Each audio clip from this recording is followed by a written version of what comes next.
Ladies and gentlemen, Presidents von der Leyen and also President Metsola, welcome to the European People's Party's second day of Congress 2024 here in wonderful Bucharest in Romania.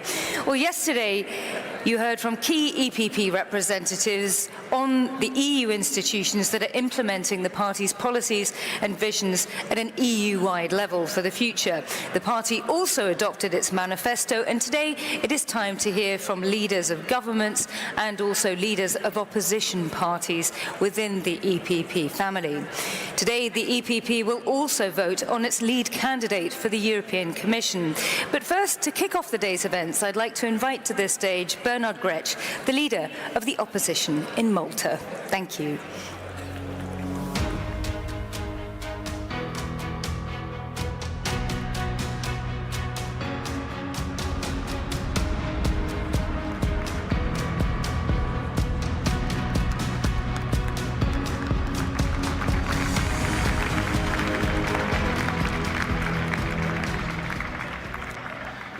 Good morning, dear colleagues. It is indeed an honor to address the Congress today. It is an honor because we are proud to form part of the EPP. Not only because of what we have achieved, but because of our shared values and our vision for the future. 2 years ago, our Congress was overshadowed by the return of war to our continent. A war that has tested the resilience of the brave Ukrainian people, but also tested our unity and has aggravated the challenges our citizens face. We are facing a rising cost of living, inflation, and the impending threat to climate change that are impacting our quality and way of life. And we are faced with addressing the challenges, with ensuring that no one is left behind. Friends, we must strive to remain a union that gives a voice to the vulnerable, that comes to the protection of the weak, and that ensures justice and the rule of law, so that institutions protect our citizens and stand against those who harm them. And it is the EPP that must lead in ensuring that we protect our continent, that we secure the prosperity of our citizens, and that we ensure justice for the downtrodden.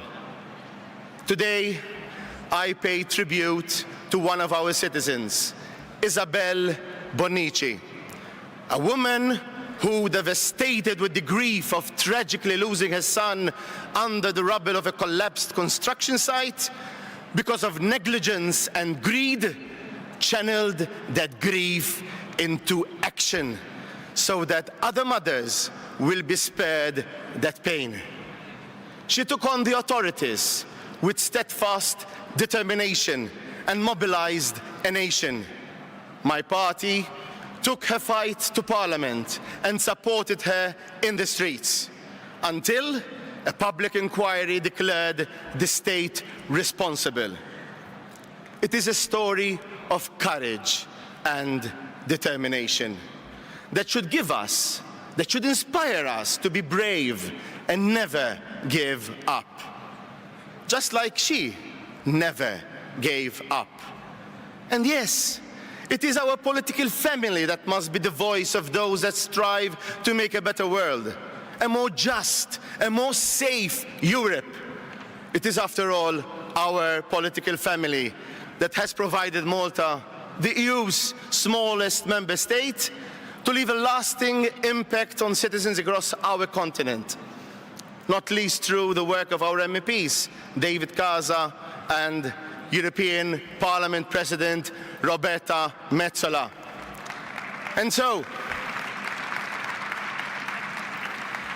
we must strengthen our resolve to lead Europe together out of the crisis we currently face, and those that are yet to come, because we can best deliver for our citizens when we do it together.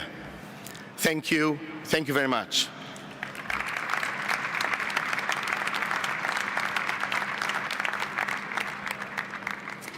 We can now hear from Annita Demetriou, the opposition leader of Cyprus.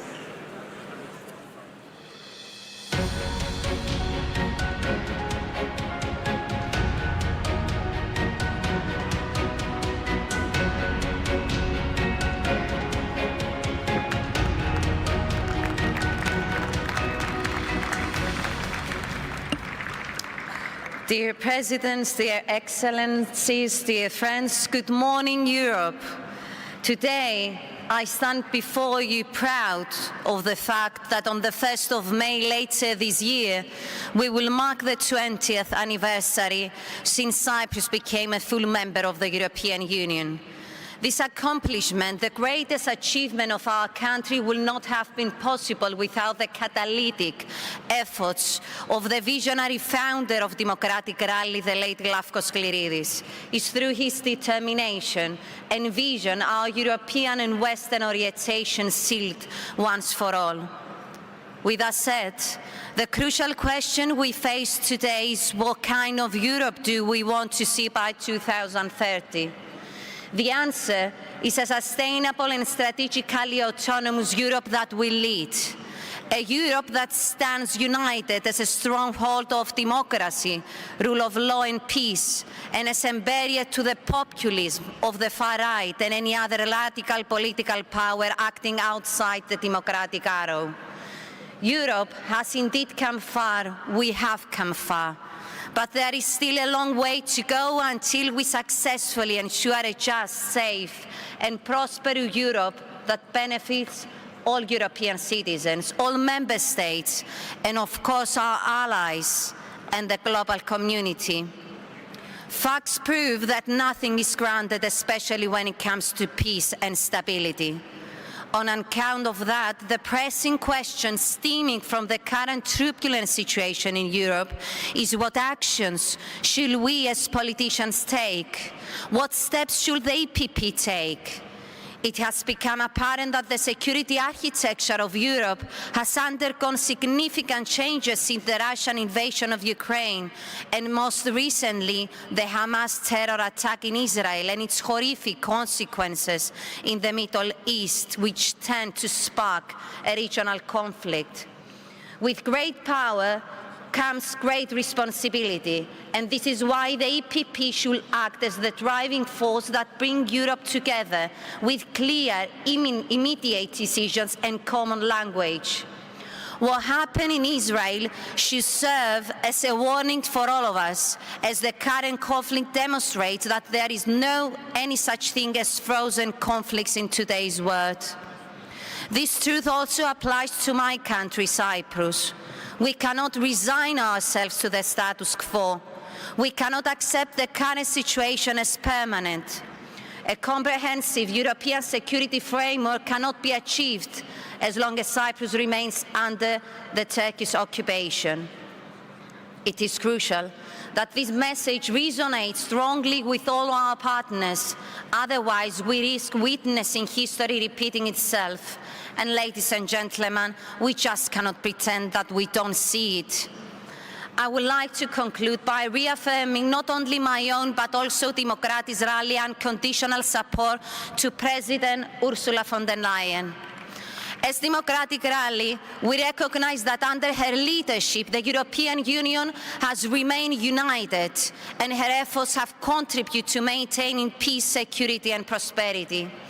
Dear President, dear Excellencies, dear friends, ladies and gentlemen, our Congress is taking place in crucial times. The only way to survive and safeguard our European future is to stick to our norms and principles and lead by example. Lead. This is what people want. This is what they expect from us, to lead on time, persistent, decisive, defend our history, defend our principles and show vision and responsibility. In the end of the day, it's a matter of dignity and strong commitment. Thank you. We can now hear from Urmas Reinsalu, the opposition leader of Estonia.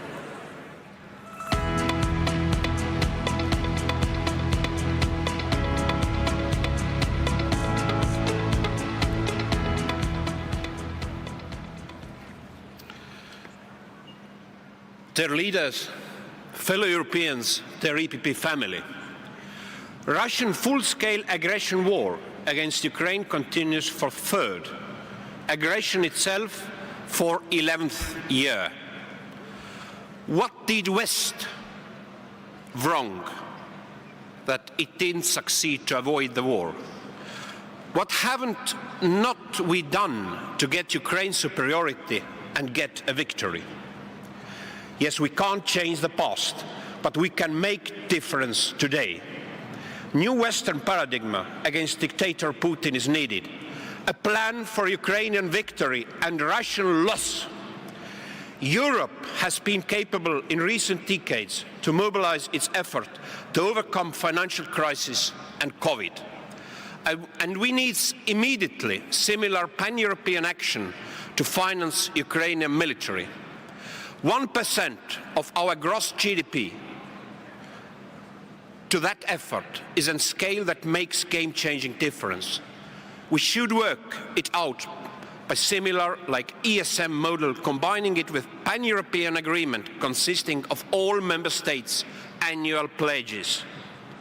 If we admit there is tectonic crisis, our response should be symmetrical. If earlier means didn't work, we need to ramp up. Russian frozen assets should be used to finance Ukrainian victory and end of genocidal war. What are we still waiting in this matter? In coming weeks, there will be farce elections of Putin. Western community should not recognize the outcome of these rigged elections as did we do in Lukashenko case. We should never, whatever future brings ahead, turn to interaction with Putin as president of Russia. We have to upgrade sanctions immediately. Russia still continues globally profit from raw materials business. Now on defense of our union, we need to ramp up defense industry and our militaries. 3% of national defense costs should be basis to European Union member states as a perspective. Times after Cold War of sleeping eyes wide shut are just over and will never return, whoever is in White House in coming years. We need to deliver in security and economy. How to keep us in global business contest? First, we need to cut drastically bureaucratic burden to entrepreneurs. Secondly, European energy prices are uncompetitive. This is a key problem. New energy power, including controllables, should come to market in technology-neutral manner. And thirdly, it's sure that Green Deal can't be delivered in a manner which deindustrializes Europe. It will not work out as planned economy exercise, as see it socialists and Greens. Peoples of Europe are expecting certainty. Realities are war and living cost crisis. There are hard times ahead we need to overcome. Common sense and decisiveness are needed. And we as EPP family need to deliver to Europe. And we will. Thank you.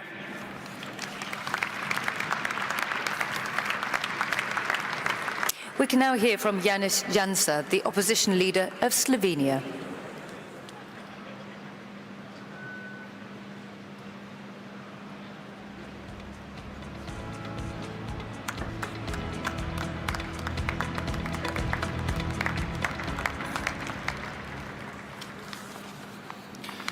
Mr. President, dear friends, dear colleagues, before the European Union there are two main challenges.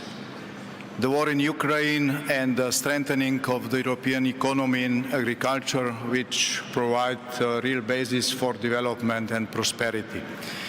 Russian aggression in Ukraine has dispelled the illusion of the European Union as an automatic permanent guarantee of peace in Europe, which was the fundamental goal of its establishment. European peace is now primarily threatened due to overlooking the fundamental lesson of history, which states, unpunished evil always returns. The West should have insisted on the decommunization of the former Soviet Union, just as it insisted on the denazification of Nazi Germany. This oversight has caused the lives of hundreds of thousands of Chechens, Georgians, and especially Ukrainians. Without NATO and especially the United States, today we would be probably fighting Russian tanks on Union territory. In the short term, NATO is therefore the only solution for the security of the Europe, of the European Union, but as soon as possible, European wing must become strong enough to successfully deter all threats in its wider neighborhood. Therefore, all EU member states should reach at least 2% of the GDP for defense and triple aid for Ukraine this year. The emergence of a new crisis, possible new crisis hotspot in the Pacific, and the consequent significantly reduced military presence of the United States in the Atlantic and in the Mediterranean, without rapid EU action could mean a catastrophe for European security. Second, there is broad consensus in the European Union on the gradual transition to a low-carbon society. However, this transition must be reasonable, which is currently, unfortunately, not the case. Modern civilization today relies on electricity. But a kilowatt hour costs 5 cents in China, 12 cents in the United States, and 20 cents in the European Union, which only emits less than 10% of CO2 into the atmosphere. Because energy is too expensive, European industry achieves competitiveness with lower investment in research and development and by relocating production. In the medium term, dear friends, this significantly jeopardizes the real basis of the European prosperity. However, we have gained a multitude of billionaires who have enriched themselves by trading CO2 credits. For the institutions of the European Union of the next mandate, and especially for the European People's Party as the central EU party, these are the two biggest challenges. To successfully address them, EU member states must above all close ranks, which means full focus on priorities without unnecessary disputes over less important issues. This applies even more to EU institutions. For internal cohesion, it must become self-evident that the way of our life must be determined by us who live here and not by those who come, as it is rightly stated in our manifesto. The European Union must finally take its external borders and the status of citizens of the EU member states completely seriously. So far, EU responses have been weak in many places because European civilization is also undermined from within, primarily by modern versions of cultural Marxism, which some extreme political parties have largely introduced as a quasi-mainstream of societal development. In essence, this is the decay of fundamental pillars of Western civilization, from the family to private property, free education, freedom of speech and democracy. The fundamental instrument of erosion of European democracy is the establishment of the rule of the unelected.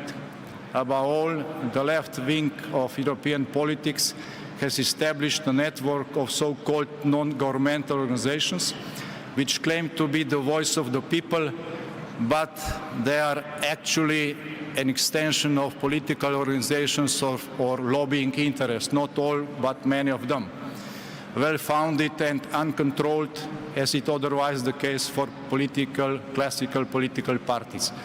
These networks and attempts to establish the rule of the unelected must be opposed, and we must return to the fundamental principle of democracy, which states the voice of the people is as much as the votes you get in free elections.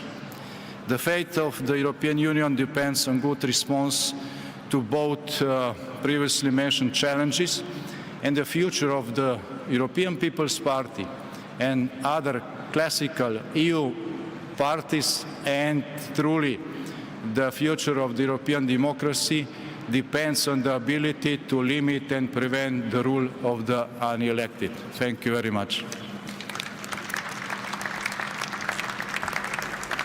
We will now play this video address by Luís Montenegro, the opposition leader of Portugal. Dear members and participants of the EPP Congress, dear President Manfred Weber, dear President Ursula von der Leyen, and dear friends of the EPP family. We are just a few days away from a political change in Portugal. I have been going around the country, listening and talking to people since I was elected a year and a half ago. In the last few weeks, in particular, the wave of support has been enormous and it's growing day by day. We can feel a wind of change. Millions of Portuguese are well aware that they have in their hands the power to give a new hope to several generations of citizens. For us, for the Democratic Alliance, everyone counts.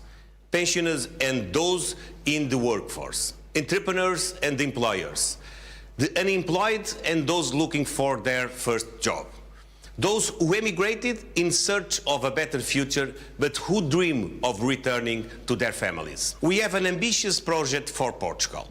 On March 10th, Portugal will have two possible paths.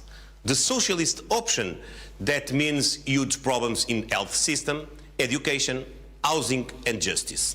And our option, a road of hope and growth, a choice in line with the European way of life.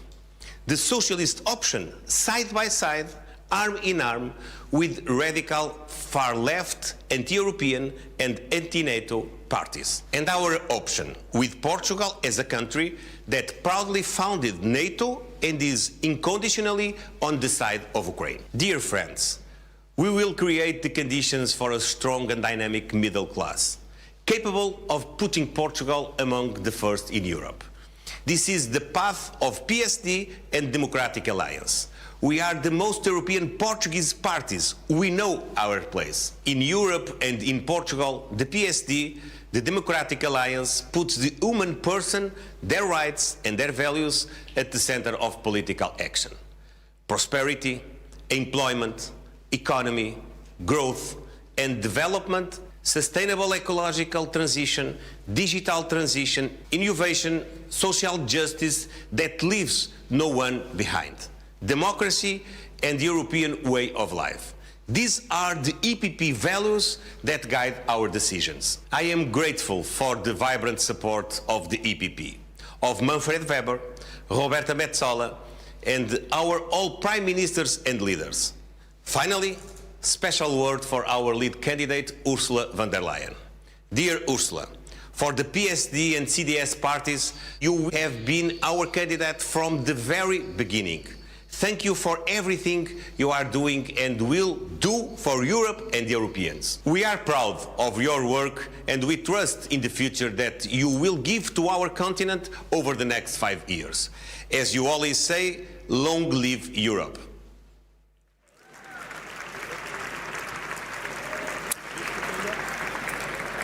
We now call to the stage Boyko Borisov, the party president of Bulgaria.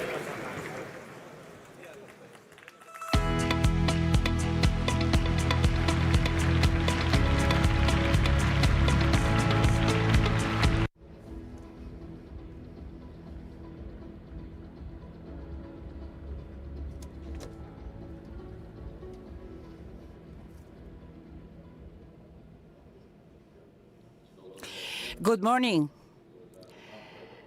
dear Manfred, dear Ursula, dear Madam Metsola, dear hosts. You did a great job organizing this Congress. I'll be very brief in order to fit in the 3 minutes given to me. Number one, what happens in Bulgaria? I believe that in the last months, after the aggression of Putin to Ukraine, however hesitant government, but our parliament is very strong, and we in Bulgaria had a stockpile of Soviet armaments. I see Poroshenko. We worked with President Zelensky too, and Bulgaria can say that Bulgaria donated and helped the Ukraine a lot more than the big and wealthy countries in Europe, with armaments and ammunitions that are necessary, exactly what they need, with armored vehicles, tanks, artillery, everything which the Bulgarian parliament decided to send to the Ukraine. And the plus of this armament is that it can directly be put into action and used, because they have been using such type of armaments in the Ukraine. On behalf of Bulgaria, I can say that in this bloodshed, horrible war, Bulgaria did a lot more than people and countries with greater opportunities than us. I saw my colleague Mitsotakis. We diversified in Bulgaria from Russian gas, Russian oil, Russian nuclear fuel, and we started building in a couple of months. We will start building 2 new reactors, AP1000 of Westinghouse, 2 new nuclear power plant reactors. And I have the confidence to say that we're doing well for the time being. Dear colleagues, let me address, because we have always been a family among closest friends, with our colleagues from Romania. 60 kilometers from this hole is the Danube Bridge 2, and we have a long line of vehicles, vehicles waiting that are destroying the environment, and hundreds of drivers have to wait for days around the bridge in order to cross and go to Vienna. Look, this is not 21st century. This is not how Europe should be working. And I think that however we elect and however many problems we have, one country should not resolve their problems through international means. I know the Chancellor of Austria, and I know, yes, Bulgarian border is a very reliable outer border. 3 years ago, we had 0%. Is coming, or the other one is staying. We are 450 million Europeans in a European Union, politically united.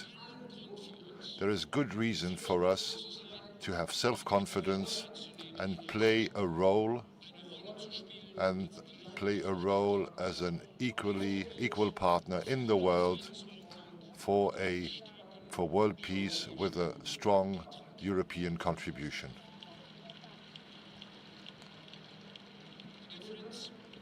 The Russian war of aggression against Ukraine has revealed our dependency from Russian oil and gas. We have massively reduced this dependency in the past 2 years for the cost of high energy prices. Among other reasons, they are threatening the competitiveness of our industry. And I would like to make it very clear. The competitiveness of our industry, the creation of jobs and affordable energy, these are the missions we must focus on now, without losing sight of the emission reductions we committed ourselves to in the Paris Agreement. And today, we will elect our EPP candidate for President of the Commission. I'm happy to present the nomination of Ursula von der Leyen as our proposal, agreed unanimously by the board of the Christian Democrats in Germany. Ursula,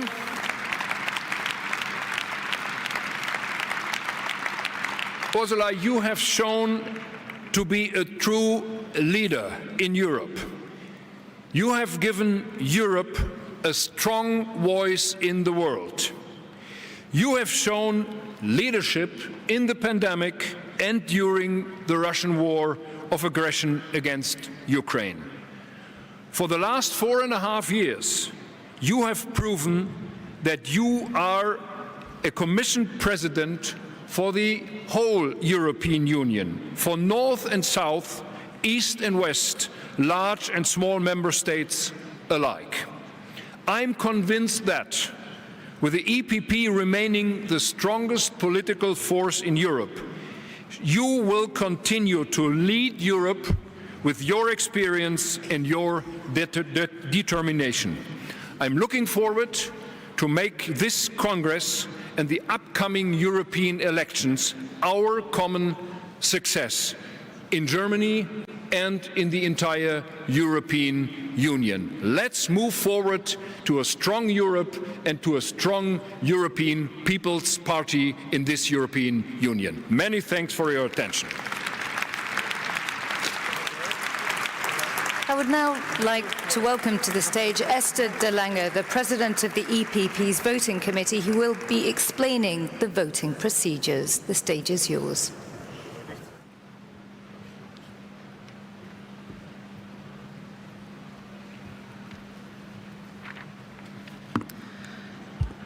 So, dear friends, a few elements about the vote for the election of the EPP lead candidate for President of the European Commission.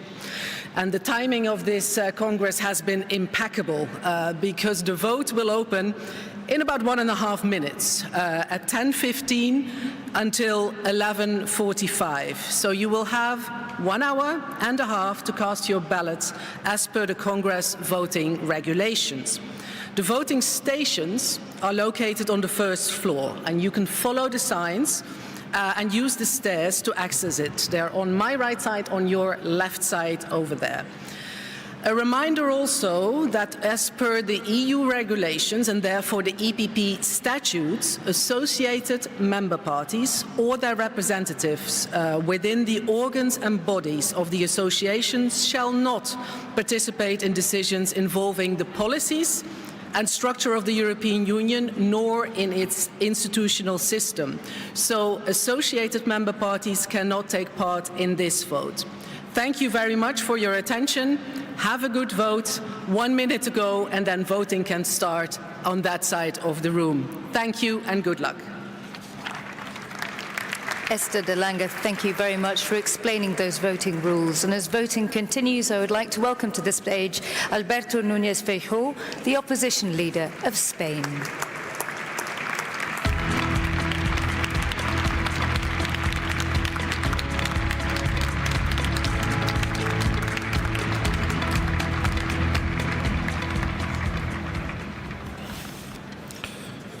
Buenos días a todos.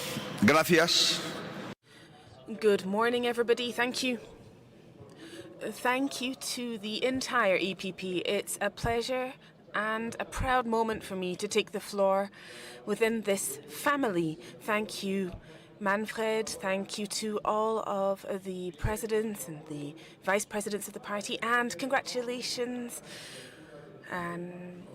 Ursula. We support you and we believe that you will be the perfect leader for this leading party in Europe, and which we continue and will continue to be, I am sure of it, after these European elections. Spain will do everything in its power to promote a victory, and it's on behalf of the Spanish delegation here that I would like to focus on 3 priority areas. Firstly, we are facing a historic duty, that of protecting Europe's values, both within and beyond our borders. Europe, which was established to address war and its consequences. Europe celebró la caída del muro que separaba. Tenemos el deber histórico de proteger los valores europeos, dentro y fuera de nuestras fronteras. La Europa que padeció la destrucción y la guerra, que obró el milagro de levantarse desde las cenizas, que supo conciliar desarrollo económico y convivencia, que construyó un robusto Estado de Derecho, que celebró la caída del muro que separaba a pueblos hermanos, o que superó recesiones y pandemias. Esta Europa no puede acompañar ni callar ante ningún intento de destruirlo todo. Es un imperativo moral y una necesidad estratégica que reforcemos nuestro apoyo político y financiero y de equipamiento militar a Ucrania. Nuestra seguridad está en juego. Rusia debe volver al derecho internacional y parar la guerra, en lugar de dirigirnos a todos hacia ella. En este apartado quiero reconocer los esfuerzos de nuestros compañeros europeos para ser parte activa de la paz en Oriente Medio y sumarme, por supuesto, al deseo de que las negociaciones para la tregua, la liberación de rehenes y la llegada de la ayuda humanitaria culminen con éxito cuanto antes. Finalmente, pido también que Europa preste mayor atención, primero, a su vecindad sur, de donde provienen numerosas amenazas como el terrorismo o la inmigración ilegal, y a Latinoamérica, región hermana que en muchos casos sigue padeciendo dictaduras y que tiene que sentirnos más cerca. En segundo lugar, quiero poner en valor a nuestro partido como garantía de la prosperidad de Europa. Tenemos un proyecto económico fuerte y sólido y de manera especial quiero agradecer el compromiso de todos vosotros con el sector primario.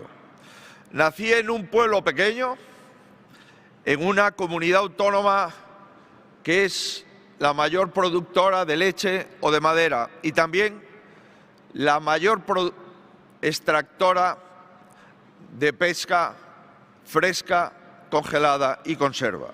Sé, pues, lo que se necesita y por eso proclamo con toda contundencia y absoluto conocimiento que el Partido Popular Europeo es el partido de los agricultores, de los ganaderos y de los pescadores. No hay otro que lo represente mejor. Y en este Congreso, con propuestas concretas y compromisos firmes, lo estamos demostrando. Tercer y último asunto. Contesto desde esta tribuna a las preguntas que muchos de vosotros me habéis trasladado al respecto de la situación de mi país. Tanto por la amnistía de los delitos de corrupción, de terrorismo y contra la integridad territorial de España, como por la corrupción política en el Gobierno que tristemente ya ha llegado a la Fiscalía Europea. Dos asuntos que van de la mano en mi país. En uno se hurta dinero público y en otro se hurtan derechos. Hoy un Gobierno europeo va a dejar impunes delitos gravísimos contra el corazón de la Unión Europea, incluidos, insisto, delitos de terrorismo, de malversación de dinero público y de declaración de independencia de una parte de un Estado miembro. Un Gobierno cada día más acorralado y más fácil de extorsionar por quienes ponen como precio el Estado de Derecho. Eso es la amnistía. Eso es la amnistía que el Gobierno de España está pactando en este momento con los secesionistas. Por eso agradezco especialmente la resolución aprobada por unanimidad en este Congreso en favor del Estado de Derecho.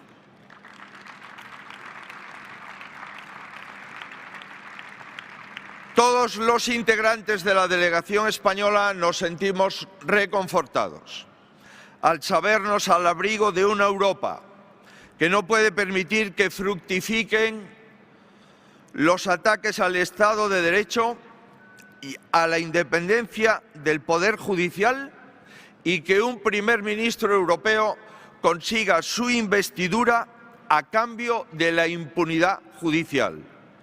Una mayoría creciente de españoles ven en el Partido Popular y en las instituciones europeas la garantía para parar estos despropósitos. Hoy no podemos defraudar su confianza y por eso os agradezco de corazón vuestro apoyo para lograrlo. Los ciudadanos europeos miran con más atención que nunca. Necesitan seguridad ante todas las amenazas que nos rodean y respuestas cuando nos enfrentamos a las preguntas más trascendentes. Seamos, una vez más, el partido que España y Europa necesitan, el partido de la libertad, el partido de la ley y el partido de la prosperidad. Animo a nuestro amigo portugués, Montenegro, para que sea el próximo primer ministro del país hermano Portugal. Muchas gracias.